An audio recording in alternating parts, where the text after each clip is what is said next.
ভারত কেন বর্ষায় বাংলাদেশে পানি দেয়? বাংলাদেশের যখন পানি প্রয়োজন তখন কেন দেয় না? পিনাকি ভট্টাচার্যের এই ভিডিও থেকে বিস্তারিত জেনে নেব। তাহলে দেখেন পিনাকি ভট্টাচার্য কি বলছে। তিস্তার পানি বাংলাদেশের সাথে ভারতের একটা অমীমাংসিত ইস্যু হয়ে আছে এবং বটম লাইন হচ্ছে বাংলাদেশ পানি পাচ্ছে না। বাংলাদেশ বলে ইন্ডিয়া পানি দিচ্ছে না, ইন্ডিয়া বলে এটা তো পশ্চিমবঙ্গের ব্যাপার, পশ্চিমবঙ্গ না দিলে আমরা কি করতে পারি।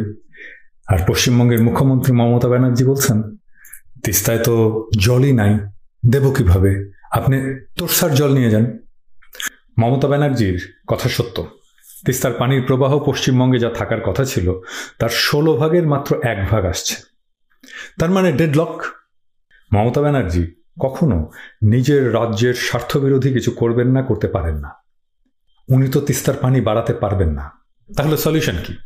আজকের আলাপ এই তিস্তাই শুধু নয়, এই অঞ্চলের এক জটিল ভূরাজনৈতিক সমস্যার একটা সমাধানের রাস্তা বাতলানোর চেষ্টা। আসুন দেখি সেই সমাধানের সূত্রগুলো কি।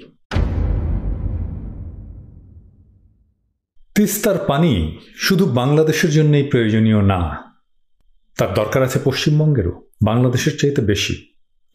পশ্চিমবঙ্গের 9.2 লাখ হেক্টর জমির চাষাবাদ এবং মূলত বড় ফলনের সেচের জন্য তিস্তার পানি লাগে। বাংলাদেশের 7.5 লাখ হেক্টর জমিতে তিস্তার পানিতে বড় আবাদ হয়। পূর্ব বাংলা মানে আমাদের বাংলাদেশ আর পশ্চিমবঙ্গ মিলে যে বড় আবাদ হয় তার জন্য তিস্তার পানির যে প্রবাহ দরকার তা হচ্ছে প্রতি সেকেন্ডে 1600 কিউবিক মিটার, কিন্তু পশ্চিমবঙ্গেই আছে প্রতি সেকেন্ডে মাত্র 100 কিউবিক মিটার। ভয়াবহ অবস্থা। তাই তিস্তা শুকিয়ে গেলে বাংলাদেশের চাইতে পশ্চিমবঙ্গের ক্ষতি বেশি। তাই তিস্তার শুকিয়ে যাওয়া ঠেকানো বাংলাদেশ আর পশ্চিমবঙ্গের উভয়েরই স্বার্থ। বাংলাদেশ এবং পশ্চিমবঙ্গের রাজনৈতিক নেতারা এমনকি বিশেষজ্ঞরা কখনো খুঁজে দেখেননি কেন তিস্তা শুকিয়ে যাচ্ছে। সমাধান আছে তিস্তার শুকিয়ে যাওয়ার কারণের উপরে, যেখানে আমরা কেউই কখনো নজর দেইনি। আসুন আমরা আবিষ্কার করি আজকে কেন তিস্তা শুকিয়ে যাচ্ছে। হাইড্রো ইলেকট্রিক ড্যাম তৈরির কারণে। নদী প্রবাহিত হতে থাকলে আশেপাশের মাটি পানি কিছুটা শুষে নেয়। এই পানি সেই ঘাস লতাগুল্মের প্রশ্বাসের কাজে লাগে। এই প্রসেসটাকে বলে ইভাপো ট্রান্সপিরেশন।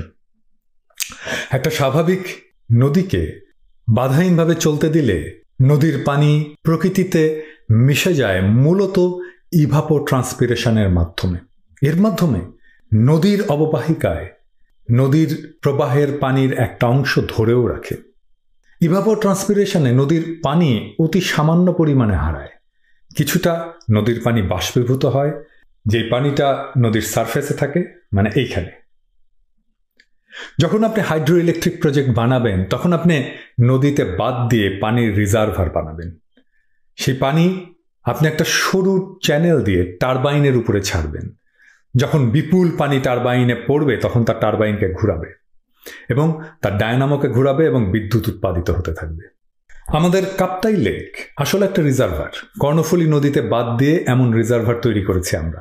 এই রিজার্ভার যখন তৈরি করা হয় তখন পানির যেই সারফেসে সানলাইট বা সূর্যালোকে এক্সপোজড হয় তা বেড়ে যায় বহুগুণে।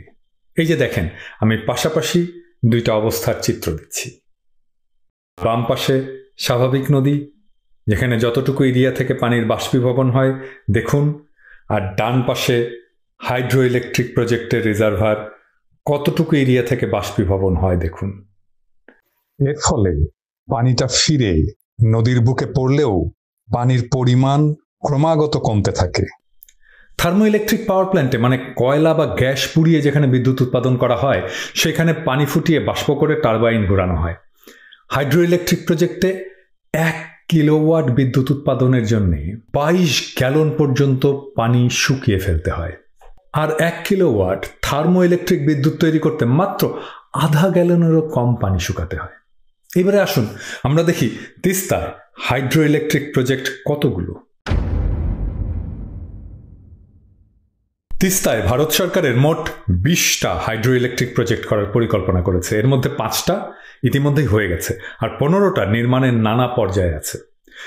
আমি আপনাদের এখন গুগল আর্থ থেকে দেখাবো hydro electric বাঁধগুলো।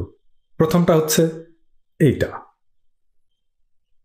Chungthang hydro electric power project. আপনারা দেখতে পাচ্ছেন পানির রিজার্ভার, বাঁধের ওই পারে পানি আটকে আছে আর এই পারে পানি নেই, শুকনো। এরপরে আমরা আরো নিচে যেতে থাকি, আরো নিচে যেতে থাকি। আসুন, আমরা পাবো আর একটা বাঁধ। দেখেন, বাঁধের উপরে পানিতে থই থই করছে আর নিচে শুকনো। গেল দুইটা। তারপরে আসুন আরো নিচে যাই, নিচে যেতে থাকি।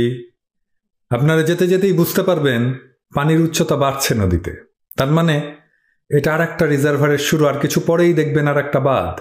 এই যে দেখেন, আর একটা বাঁধ, সিংটাম তিস্তা ড্যাম। এটা 3 নাম্বার। তারপরে আসুন আমরা আরো নিচে নামতে থাকি। এই সবগুলোই হয়েছে আসলে সিকিম অঞ্চলে। তারপরে আবার একটা ড্যাম শুরু হবে। দেখুন পানির উচ্চতা বাড়ছে।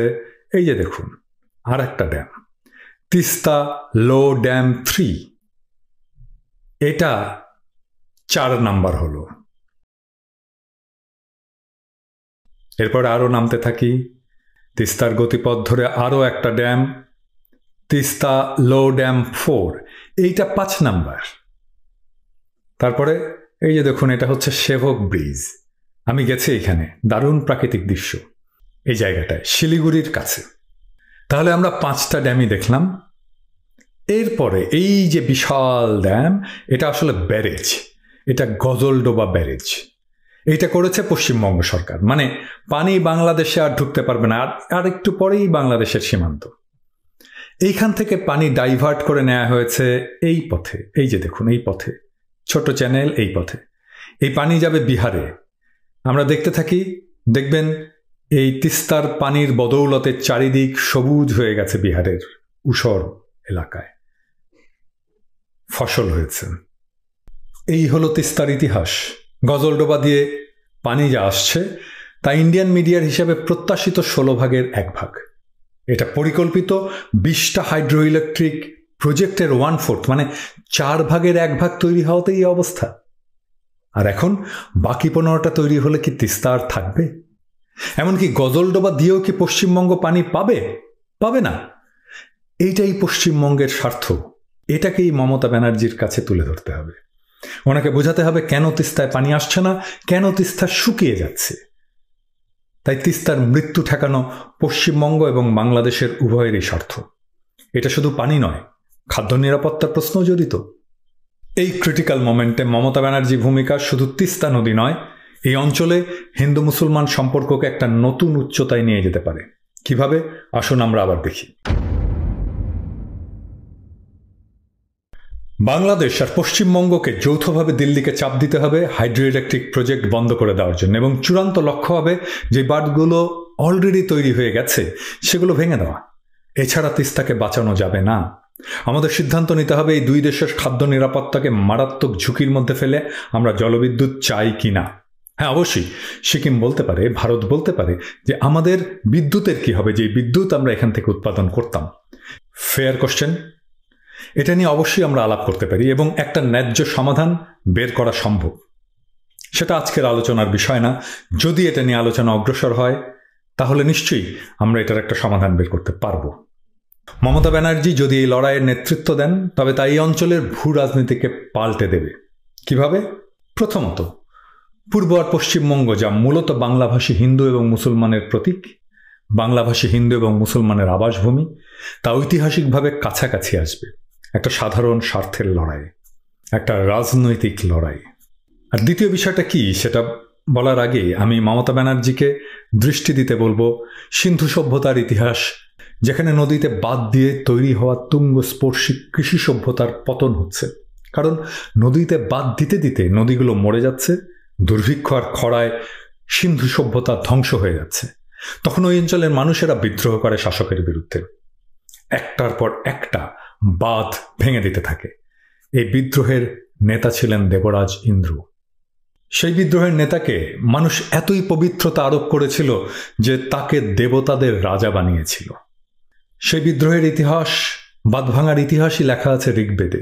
সেখান থেকেই রবীন্দ্রনাথের সেই গান, বাঁধ ভেঙে দাও, বাঁধ ভেঙে দাও, বাঁধ ভেঙে দাও ভাঙ। সংস্কৃতিতে গো শব্দের দুইটা অর্থ, পানি এবং গরু। ঋগ্বেদে গোহত্যাকে পাপ বলা হয়েছে, মানে নদী হত্যাকে পাপ বলা হয়েছে। নদীকে মুক্ত করা প্রার্থনার তুল্য বলা হয়েছে। মমতা ব্যানার্জি, আপনিই পারেন উত্তর ভারতে গো শব্দের অর্থ গরু বানিয়ে মুসলমান সম্প্রদায়ের বিরুদ্ধে যে অনন্ত হিংসা জারি রেখেছে মোদী সরকার, সেটাকে রিডিফাইন করতে। গো অর্থ নদী, তাই তো পবিত্র গঙ্গা যেখান থেকে তৈরি হয়েছে তার নাম গোমুখ। আমাদের নদীর নাম হয় গোমতী। প্রিয় মমতা দিদি, let us reclaim our great religion from fanatics. আসুন আমরা হিন্দু মুসলমান সম্প্রদায়ের ঐতিহাসিক বিরোধকে অতীতের ইতিহাস বানিয়ে ফেলি। আপনি হয়ে উঠুন আজকের ইন্দ্র। ওই বাঁধ ভাঙার কাজটা আপনি এবং একমাত্র আপনিই পারেন সম্ভব করে তুলতে।